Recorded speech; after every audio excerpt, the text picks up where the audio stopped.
I would like to welcome everyone for tuning in today. For those who don't know me, my name is Julian, and I'm from TopLiners Club, which is a licensed boutique agency here in Singapore. Okay, so if you want to visit us, it's at toplinersclub.com. That's our website. And together with me here today is Ming Wei. Ming Wei is technically my boss at the agency. Okay, and we are basically your host tonight. So not forgetting, we also have our guest speaker, and we have basically spoken to each other already, and you know her now. So let me formally introduce Nicki, okay, Nicki Demulle, our working partner in South Africa, okay, or South Africa and Southern Africa, actually. So Nicki is a South African and is based in Cape Town. And she runs African Spiral, which is regarded as one of the most personalized travel agency there, okay, in South Africa itself. So this is the second seminar of a series of topics on South Africa that we are covering.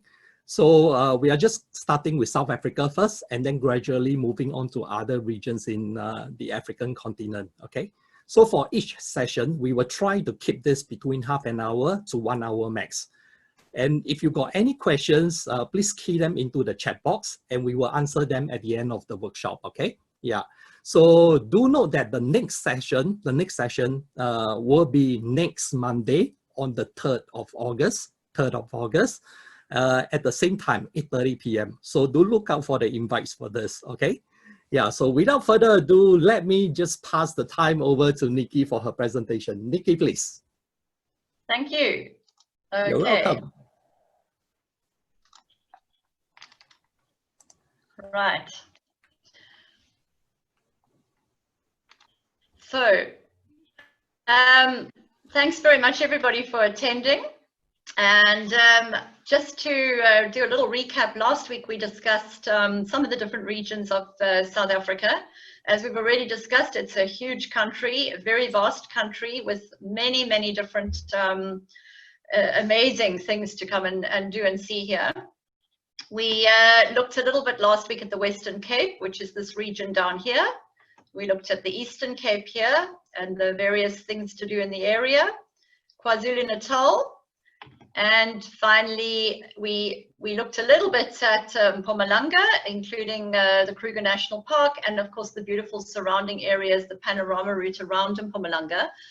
And I said to you last time that this week we would focus a little bit more on the national parks within South Africa. Again, this is quite a tricky task to do in half an hour. South Africa has about 20 national parks.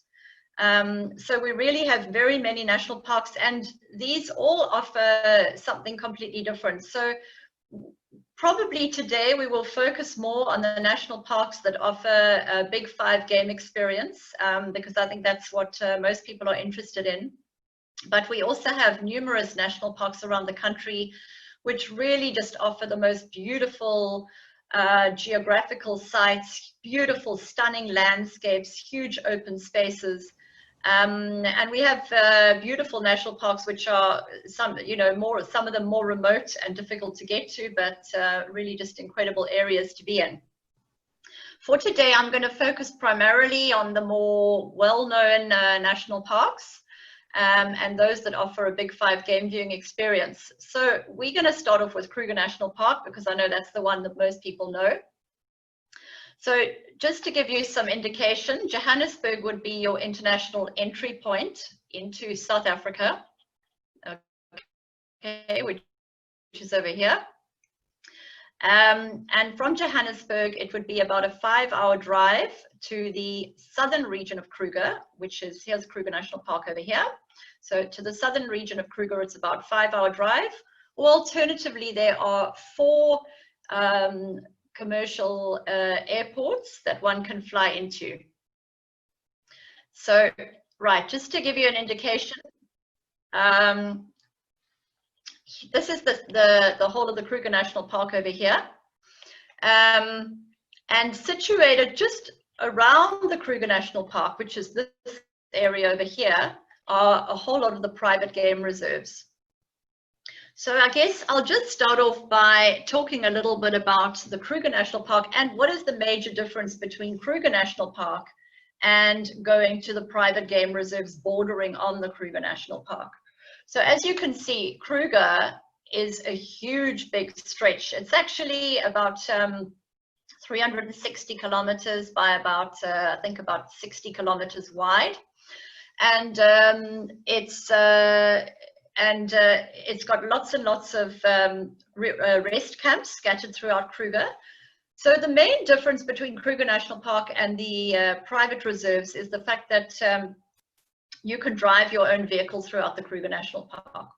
So people go into Kruger, you would book into a rest camp, or you can go in as a day visitor, and you stay on the roads and you drive yourself through Kruger. So if you go into the private reserves, which are these reserves over here, no vehicles are allowed to drive. You're not allowed to drive yourself around the private reserves. So normally speaking, we would organize you a transfer into those reserves, and you would then go straight to the lodge, and from there you would be taken around in open game vehicles with a game ranger and a tracker. So again, here you'll be driving yourself around. Here you'll be taken around in an open game vehicle. The other difference is if you're driving around in Kruger National Park, you cannot go off the roads. So you stick with the main tar roads and the roads that are designated driving areas. Whereas if you go into the private reserves, the vehicles are allowed to go off-road. Again, you have rangers and trackers with you, so it does mean that you're able to get far closer to the game if you're staying in the private reserves. The trackers are absolutely incredible. They track the game using the spoor, and they'll go off-road to take you really close to the big game, which is the most phenomenal experience. Nicki, can I just interrupt you a while? Sure. Yeah, so you were saying that if for Kruger National Park on the main part and not the private reserves, so say for example, if you see a hunt that is going on maybe 400 meters away from the road, from where your vehicle is, you cannot just drive straight towards the hunt, right? No. Okay. No, you can't. So the rules within Kruger, there's quite a lot of rules. Obviously, the rules are there to protect the wildlife. But no, you cannot go off the road and go and follow a hunt that's going on, or any of the big game. So that is the benefit of being in the private national reserves. Right. Okay. And I also understand that on Kruger, maybe say for example, if you spot a mating pair of lions on the road, and then you get like 20, 30 vehicles all trying to come along and all surround the lions and trying to see that action happening at the same time, right? Yeah. Exactly. So that is the other thing actually that I wanted to mention. Sure. There is no restriction on the number of vehicles. So it's exactly that. You can have the most amazing sighting in Kruger, but there could be 20 vehicles around that same sighting, everybody trying to see the same thing. So in the private reserves, they normally they have a restriction on the number of vehicles allowed at any sighting, which is normally depending on the reserves, but normally around 4. So they use those their radios to radio in a sighting, but definitely no more than 4 vehicles allowed. You've got to wait for other vehicles to pull away from the sighting. The nice thing about that is you never ever feel crowded. You know, you never ever feel like there's just loads of cars and you're fighting for a sighting at all. That's one of the amazing things about the private reserves. Absolutely. One of the other big differences, Julian, is that in the Sandparks properties, which is the camps, the properties within Kruger, there's quite strict regulations with regards to the times that you've got to be in and out of camp. So, for example, you leave the camps as soon as it starts getting light, so it's basically after sunrise, and you get in before sunset. So no people are allowed on the roads after dark. Now, in the private reserves, a typical day in the private reserve is quite different. So in fact, the best time to go game viewing is early mornings and late afternoons. So this is when the game is most active. This is when the big cats are hunting, is early in the morning and late afternoons. And during the day, you find, especially, in the summer months, the game are really just finding a tree to lie under and go to sleep. So the best time, the times that you really want to be out in the game vehicles is just as the sun is coming up and as the sun is setting. Right. And in fact, maybe what I should just do now is, just give people an indication of what a typical day in a private reserve actually looks like. And in comparison to Kruger. So a typical day in a private reserve, in one of the lodges in the private reserves, you would, depending on season, in summer season, you would have a wake-up call at around 5 a.m. You would meet at around 5:30 for tea, coffee, and some light snacks, and then you would head out. So you'd head out into the bush just before the sun is coming up.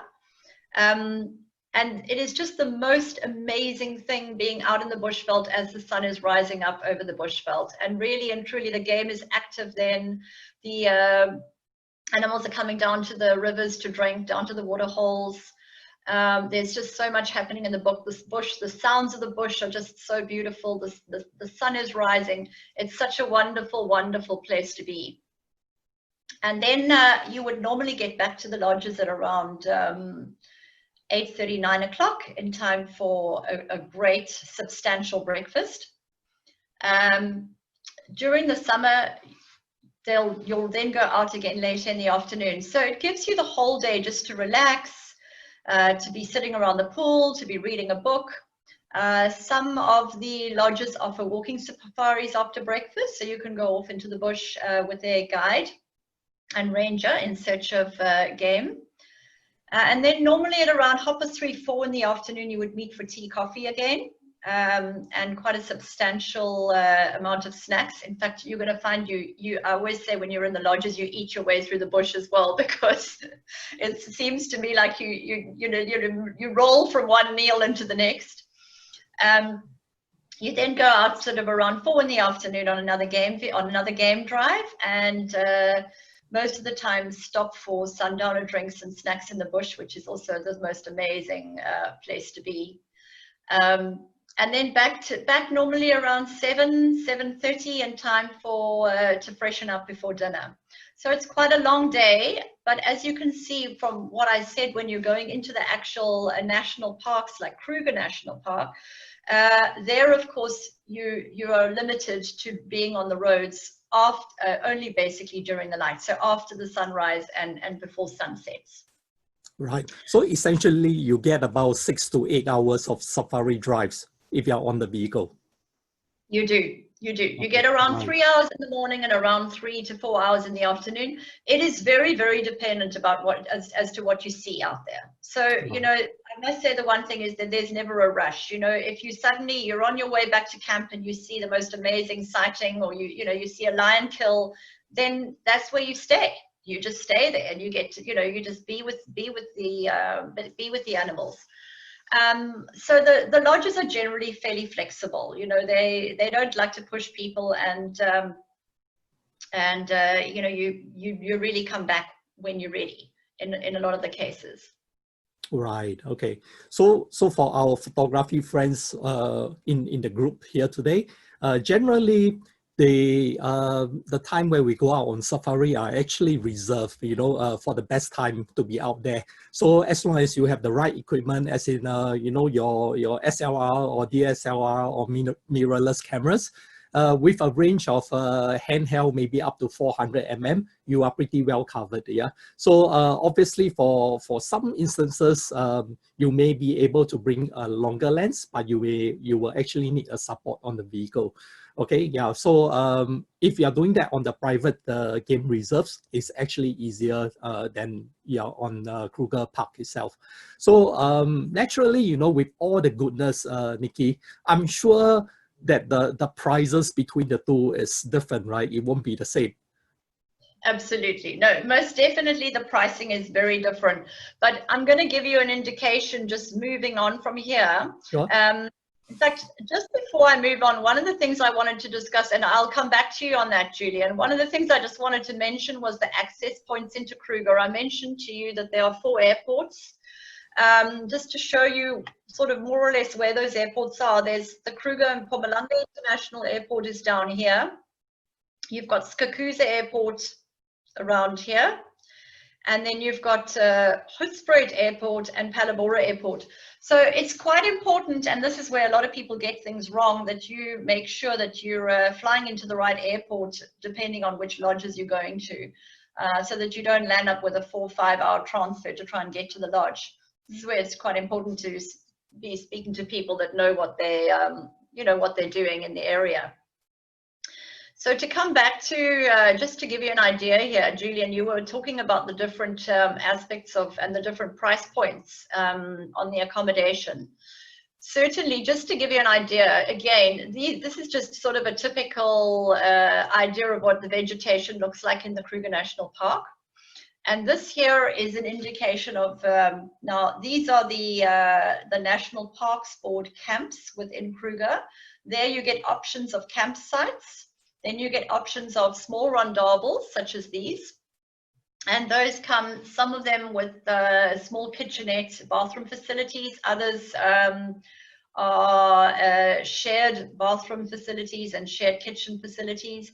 And then you get slightly bigger 2 and 3 bedroom chalets. But just to show you that these are fairly basic, most definitely, and really entry-level accommodation facilities. Okay, now just to show you in comparison, so this is Dulini River Lodge. This is one of the lodges in the western block of the Sabi Sands Reserve, and this is one of the luxury lodges within the what we call the Greater Kruger area, or the Sabi Sands Reserve. And you can just see the difference here. I mean, Dulini is a lodge. It's one of my favorite lodges in that area. It's got only 6 suites, and this is one of the suites. This is not the full lodge. So you can see it has separate bedroom, separate lounge area, incredible bathroom facilities, the most beautiful wraparound decks with private plunge pools. They really focus on sort of more luxury in the bush. There's a huge focus on cuisine. So, and fine dining and wines. They have a spa, they have a gym. They focus on a lot of private dining as well. So moving there, you dine in different places every night. They'll try and do sort of communal dining the one night, then take you out into the bush one night, then maybe do a private dining on your deck one night. It really is an incredible experience. The leopard sightings in this region are absolutely phenomenal, and certainly the density of game in the Greater Kruger National Park area is really, really incredible. So just that just shows you the difference here between some of the camps. Now, obviously, I've shown you here 2 different extremes of camps, from the more basic Parks Board camp right up to sort of the more luxurious camp, and then we get a huge range in between. Next week, we're going to be talking a little bit more in detail about how to select the camp that is right for you. And I think this is a question that I know it came up in last week's discussion, and it's a question that a lot of people keep asking me is, oh my goodness, it's so overwhelming. There's so many game lodges in South Africa and so many amazing places. How on earth does one choose the right place for you? I think this is where it's really important to be speaking to the right people, and also we ask a lot of questions so that we can determine exactly what type of thing you're looking for, so that we can recommend the right place. So that's just a little bit about Kruger. And I'm going to move on to, this is another property called Rockfix Safari Lodge in the Timbavati Reserve. This is the Timbavati Reserve is again one of the private reserves adjacent to Kruger National Park. Possibly something to mention, which I didn't bring up earlier, and just to be clear on this, there's no fencing between the Kruger National Park and the private reserves. So the game walks absolutely freely between those two. The game viewing in all of these areas is absolutely exceptional, actually. But some people think that, the Kruger National Park has got this game, and then, you know, in the private reserves, there's different game. It's not. It's all the same. It's one huge traversing area where the game is walking freely between them. But Nicki, you know what? If I'm an animal, I will stay in a private reserve. Why is that, Julian? First of all, it's more luxurious. And second thing I like, I'll get lesser disturbance. Yeah, you know, it wouldn't be nice to have like 50 vehicles surrounding me, you know, while I'm at doing something, right? Yeah. Yeah, for sure. I think that is the unique thing, and that is one of the amazing things about the private reserves. It's just that, you know, the lack of crowds in the reserves, in the private reserves compared to, for example, Kruger National Park. Mm-hmm. And it really is very well controlled. One of the things that I want to just show you specifically in this area, which is just, again, something that's really special and unique about being, again, in the private reserves, is the ability for them to stop and do bush dinners or bush breakfasts. Right. Julian, have you ever stopped for a bush dinner before in the middle of the bush? Oh, yes, I have. Yeah, I've done that. Completely in the wild at night. Yeah. And they just set up small little lights, you know, around. Yeah, it's an amazing experience. Yeah. It truly is, and it's just so unique, you know, and generally they don't tell you. It's quite a surprise factor. It's quite a wow. You'll be driving through the bush and suddenly they stop, and there they've just got the most amazing setup. Tables are set up with lanterns. The whole bar is set up. And you just step out into this beautiful dining under the stars, looking at, you know, it's really gorgeous, sitting around the campfire. It's a very unique experience, and something that some of the lodges do really, really well. I must say, they really sort of specialize in that kind of thing. Right. So, yeah. Katerina is saying that the Rock Fake Safari Lodge looks absolutely fabulous. It's amazing. It is fabulous. It really is. I think, you know, one of the things that I've both of the last two lodges that I've shown you, one of the things that I really like about them is they're smaller properties, which creates really a more intimate environment. And you'll see, you know, amazing when you go to these lodges. Often, you know, you're on a vehicle with people, and in the evenings they do give you the option to dine separately, but also it's really that sort of idea of communal dining and sitting in the evenings around the campfire together and sitting around a table together. Everyone's discussing the day and everybody's discussing what they saw, you know, during the day. And it sets such an amazing scene. You know, it's just the camaraderie and the wonderful chats that go on in the evenings is fantastic.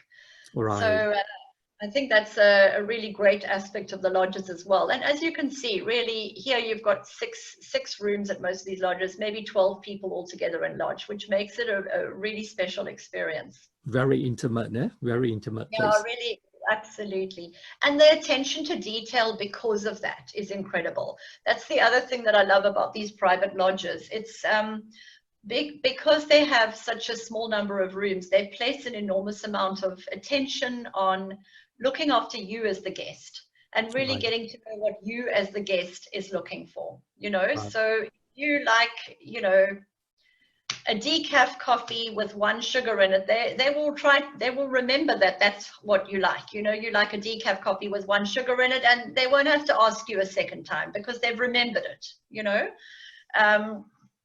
So, you know, and what wine you like and things like that. And it really makes, it's those small things that I think make such a huge difference to your overall experience, you know, when you're traveling. Yeah. Okay. Nicki, may I just add a little secret here, you know, in the Timbavati area. So, you know, as you know, I've been to South Africa quite a number of times, and I've probably been to the Timbavati area maybe about 7 or 8 times now, you know. And the main reason why I'm there is because, you know, in the Timbavati region, there is the white lions. Yeah. Correct. So the lions that's famous because they are white, yeah, and not the usual color. Yeah, but the only thing is that although I've been there 7 or 8 times, you know, but I've never seen them yet, you know. I've seen some pictures, but I have not been able to photograph them, you know, myself. So there'll be more opportunities. Sorry? Yeah. You'll have to come back. Oh yes, yeah, definitely. So for you folks, if you are interested in something like that, yeah, okay, so this is a great area for you to consider. All right, yeah. So Nicki, back to you. All right, so because I have to cover quite a lot of national parks, I'm going to move on from this area. But just one thing I do want to mention about the Kruger National Park, and it came up in conversation last week as well, is that the Kruger is considered to be a low-risk malaria area. So, and the reason that I mention that is because we're going to be discussing other national parks throughout Southern Africa as well. One of the features of the other national parks is that they are non-malaria areas. I guess this really makes a difference specifically for people. I think families tend to avoid malaria areas if you're traveling with children. But I just wanted to point that out, that these areas that we've been focusing on now in this area does fall within the malaria area of South Africa. So moving on, I really want to discuss in this northern region, I'm just going to focus on two other national parks for today. The one is, the next one that I'm going to look at is this area up here, which is the part of the Velgevonden Reserve, part of the Greater Marikeli Conservation Area. And I think one of the things that I, just to discuss briefly with you, the unique features of the Velgevonden Reserve. So in that area is the Waterberg mountain range, and this whole reserve. So you've got the uniqueness of the mountain range through it, which gives you a lot more. You know, you've got canyons and cliff faces, just a very different varying vegetation in that area. Again, it is malaria free. And it's about a 3-hour drive from Johannesburg Airport. So it's slightly closer for those people who have less time or who are not wanting to do such a long drive. There are also charter flights which fly directly into the Velgevonden Reserve. But certainly it's an easy drive up there. So the lodge, one of the lodges that I'm just going to focus on in the Velgevonden is Mondoro Safari Lodge. And again, I could speak forever about so many of these lodges, but I'm just going to really focus on some of the unique features of this property. And I think one of the unique features here is they've got, as you can see in this picture, they have a waterhole directly in front of the property. But what makes this unique is they have built a tunnel, a 65-meter tunnel, which goes underground into a photographic hide, which you can see in the bottom right-hand picture here. So what makes this so incredible is when you're sitting down in the hide, you are at water level or at face level with the animals. This just makes for such incredible photography, as opposed to looking down, or at a distance. You really are face to face with the animals that come down to the waterhole to drink. And it really does make for incredible pictures. Julian, you've been in some of the hides before, I think, right? Oh yeah, unfortunately I couldn't get there this year. I was actually thinking of visiting one of those and then doing the Milky Way at the back. So for those guys who's interested in astrophotography, yeah, this is a safe place, wonderfully safe place, because it's open 24 hours. Okay, so you could be safely in the high at night, and then you have like the lighting coming down, okay, on the water hole. So as the animals come by, you can actually capture them together with the Milky Way in the background. Yeah, so next year when we get the opportunity to travel again, okay, South Africa, here we come.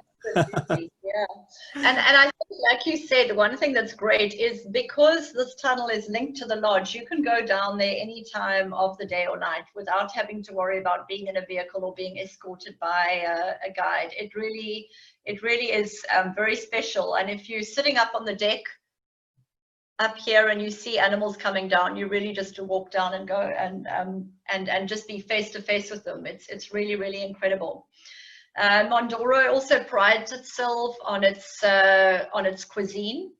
And as you can see, they really take pride in the way that they serve their foods and in the freshness and incredible menus that they come up with. It always amazes me, actually, considering the fact that they are in the middle of the bush and, you know, often so far away from places, what incredible meals these chefs can come up with. It really is lovely. I think one of this room here is their honeymoon suite. You can see it really is absolutely exquisite. And one of the other features that I just wanted to mention at the Mondoro Safari Lodge is their exclusive use villa. So I mentioned Mondoro, but there are quite a few of the lodges which now have exclusive use villas. This is something that is becoming more and more popular, in fact, throughout Southern Africa. And so, for example, the exclusive use villa at Mondoro has got 3 bedrooms. If you book an exclusive use villa, you get your private chef, you get your private butler, you get a private game vehicle. They have got a private spa and yoga room in the villa with a gym. And in fact, next to this is also the family unit. So, for example, if there's a group of 10 people traveling together, you could have total use of the villa and the family unit together. It's something that is definitely becoming very popular, specifically, obviously, now in COVID times, where people are looking for a little bit more distance and a little bit more privacy from other people. I've seen over the last while that this is something that I think in the future is going to become very, very popular. Mm-hmm. Okay, so moving on from there, and I'm just going to jump back here to this map so that you can see where we're going. So from Johannesburg, I was talking to you about Welgevonden, which is directly sort of north.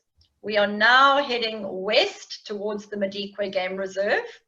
Madikwe Game Reserve lies on the border between South Africa and Botswana.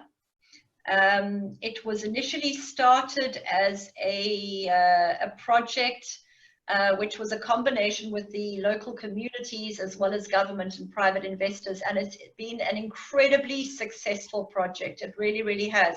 It's now, I really believe, one of the best game reserves in South Africa, and probably one of my favorites.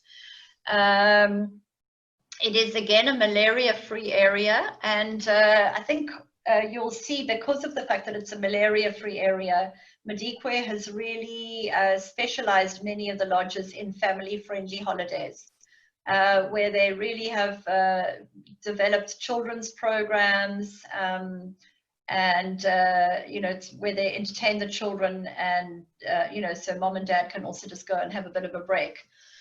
So, right, in Madikwe, I'm going to talk about Jamala Madikwe, one of my favorite properties in the Madikwe. And I think this picture just really says a lot about the uniqueness of Jamala Madikwe. Again, this is only 5 luxury suites on the reserve, but you can see with the waterfall directly in front of the lodge here. You know, I think I say they specialize in armchair safaris, because really you don't even need to get into the game vehicle to go out on safari. The animals really, really come to you. And I think this just makes this lodge absolutely unique. There are many lodges, having said that, around the country, where really the animals are coming right up to the lodge, and it's just phenomenal actually being able to be in your room, in the privacy of your room, even sort of in your private plunge pool, and watching the elephants walk straight past. So I think that's you know, I think that's something that's really unique here, and you don't find very often. Again, Jamala Madikwe really specializes in their cuisine. They've won awards for their food and wine. They've won awards for their wine list and their cellar. And they have an incredible chef at Jamala, which really produces the most amazing meals every single day, breakfast, lunch, and dinner.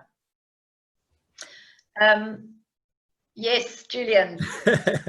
so Nicki. Yeah. So the thing is that, yeah, we have seen 3 different reserves right now, right? Can you drive in the last 2 that you mentioned? Drive your own vehicle? No. I think a lot of people will be interested in that. Yeah, no, you can't. Okay. So again, these are you can't do that. So to get into the Madikwe, you need to go into one of the lodges, and from there they'll take you out in private vehicles. Same thing goes for the Velgevonden. There is a game reserve that is sort of situated fairly close to these 2 called the Pilanesberg National Park. And the Pilanesberg National Park, you can go in as a day visitor and take your own vehicle. But in these 2 reserves, they are private. Okay?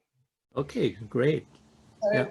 Again, and I know, again, so I think really to try and pin down the differences between these reserves, it's really about all 3 of them offer the big 5.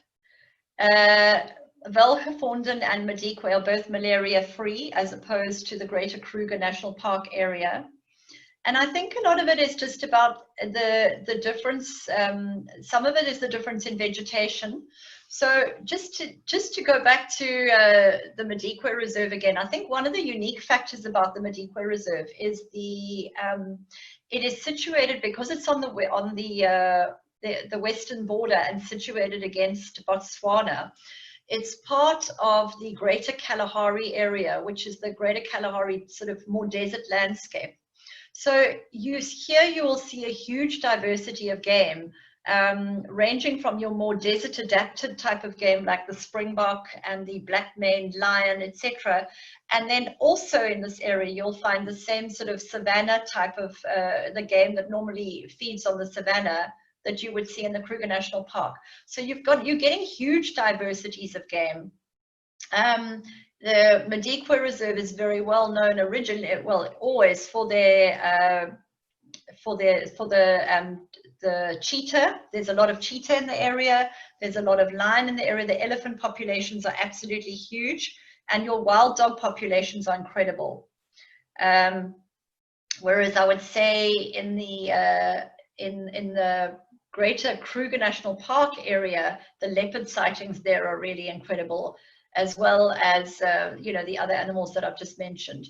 So they all have their unique unique factors, and we'll look at that really in terms of what you're trying to fit into your itinerary as to which one is going to be the best suited for your needs.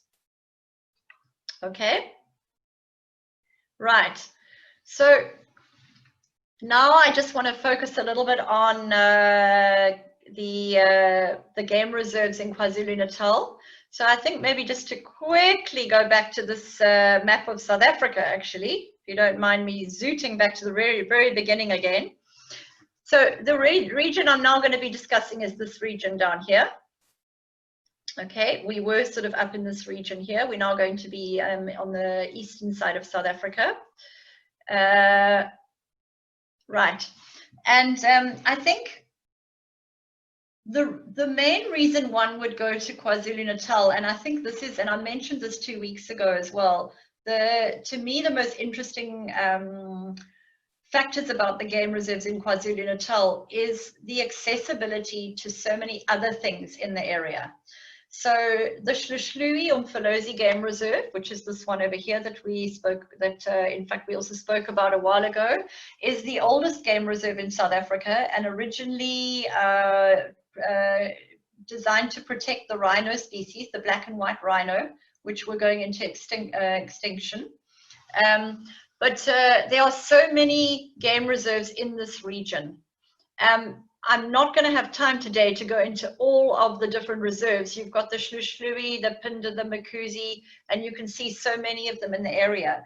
But what is really incredible here is the proximity of these reserves to the most incredible beaches, as well as the Drakensberg.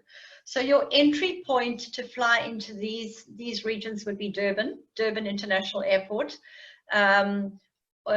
would be or Richards Bay, which is a domestic airport, but Durban Airport.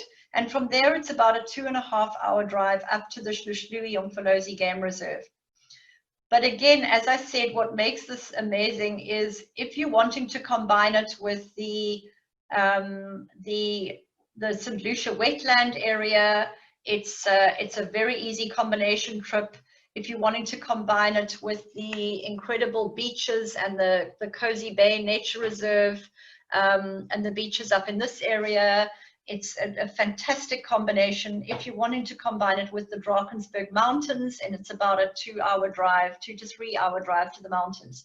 So really, I said KwaZulu-Natal for me is like a world in one province as opposed to a world in one country, just with so much diversity and the opportunity to really create an incredible itinerary of varied interests.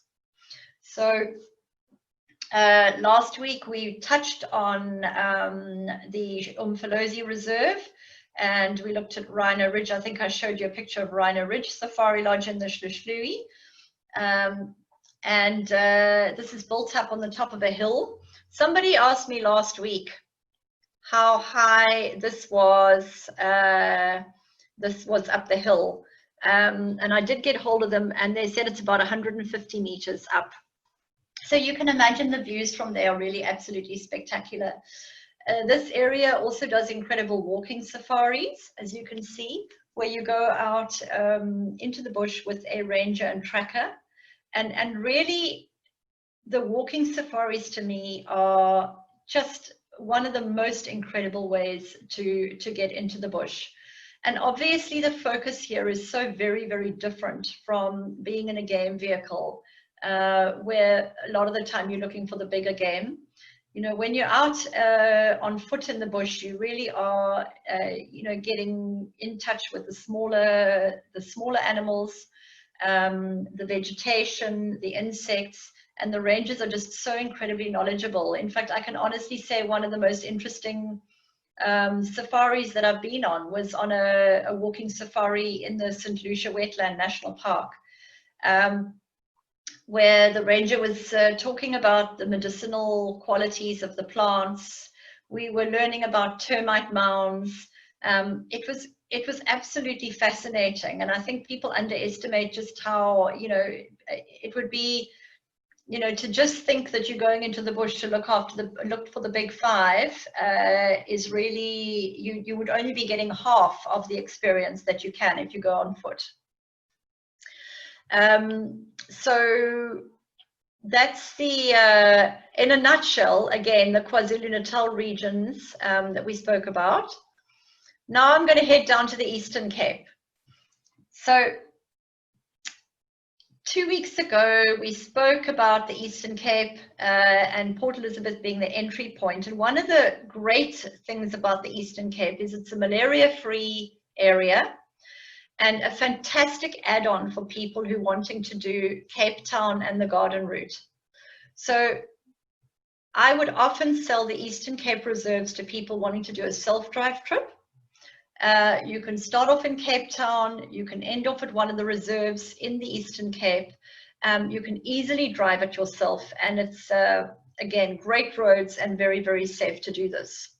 So the Eastern Cape is a real conservation success story. It started off being, well, very originally, it was, you know, there was all well, it was a pure wilderness area. And then when the settlers moved in, a lot of this area was turned into farmland. And about, I think 30 years ago now, they started rehabilitating and buying up farms and converting it back to its original state of being a pure wilderness area. And that is where you now find the Eastern Cape. There are now numerous reserves in the Eastern Cape. The Addo Elephant National Park with its huge, enormous elephant populations. And then stretching out from there, we have Shamwari, we have Amakhala, we have Lalibela, Pumba, Kwandwe, Kariga, and many more that I haven't even mentioned here. So all of these offer a big five safari experience. in a malaria-free environment. And again, as I mentioned, the great thing here is tagging it onto the end of a garden route Western Cape, Eastern Cape trip, which makes it very interesting. So again, I've just picked one lodge of the numerous lodges that I could speak about in the Eastern Cape. And I just thought today we talk about Shamwari. Shamwari was one of the very original game reserves, one of the first reserves to be rehabilitated. And now has got 7 lodges on the game reserve. And it's definitely a conservation success story. There's a huge emphasis on conservation on the Shamwari Reserve. They have the wildlife sanctuary there as well, and the Cat Foundation. And this is one of my favorite lodges on the Shamwari Reserve, and it's called Shamwari Bayeti Tented Lodge. Again, you know, in looking at all the different lodges, and it's one of the things we'll chat about a little bit more next week, is the difference between a tented camp and a different chalets type accommodation. But the tented camp certainly for me offers something quite unique. You can see that Bayeti has actually got a tented structure on the outside and then a thatched, sort of firm thatched roof over it. This again, one of the more luxury lodges. It's got private plunge pool, it's got beautiful decks, and just a really beautiful reserve to be in. And one of the, I think here again, one of the interesting features of the Eastern Cape is that it borders on the coastline. So with this, the biodiversity that you get here, the different biomes that you get here, makes it an incredible safari experience with huge diversity of wildlife and bird life here. And then finally, I'm going to finish off today with just heading down to the Western Cape. Now, the Western Cape is not necessarily traditionally known as a big wildlife area. So most people who come to the Western Cape come to see Cape Town and the surrounding areas of Cape Town that we discussed last week, and then the garden route. But I just wanted to include the Sanborna Reserve, because just to show people that for those people with who really want to focus on the Western Cape and perhaps have less time and are unable to get up into the north of the country, the Sanborna Reserve is again an incredible Big 5 reserve. It is different to what you would get up north, definitely not with the same density of game. But I wanted to put this picture in just to show you the incredible landscape that you get here. And I think that sometimes, you know, we miss out by focusing all the time on the Big 5. We miss out on some of the other incredible features of some of these reserves in South Africa. And I think this picture just shows you here the incredible vastness, the huge African skies and the stars, the incredible stargazing that one can do, the bird life, the rock formations. This area was traditionally inhabited by the San people. You have incredible San rock art in this area. And to me, I absolutely love, you know, if you're looking for true wilderness, if you're looking to just be at one with nature, you know, the experience that one gets here is just absolutely incredible. And that's it, Julian, for today. I just wanted to end off with Sanborna, just to say, you know, South Africa's got so much to offer. And we tend to focus on the Big 5, but it doesn't always have to be about the Big 5. Right, yeah. Because there's also a lot of birds and other wildlife, you know, or even the small creatures that people could look out for. Incredible, absolutely. Yeah. And we get a lot of birders coming to South Africa. The birding here is really exceptional. And as you mentioned it, and you've mentioned it a couple of times, the astrologists are, you know, we have the huge vastness and the open skies just is incredible for stargazing here. And yeah, that really is something beautiful to watch.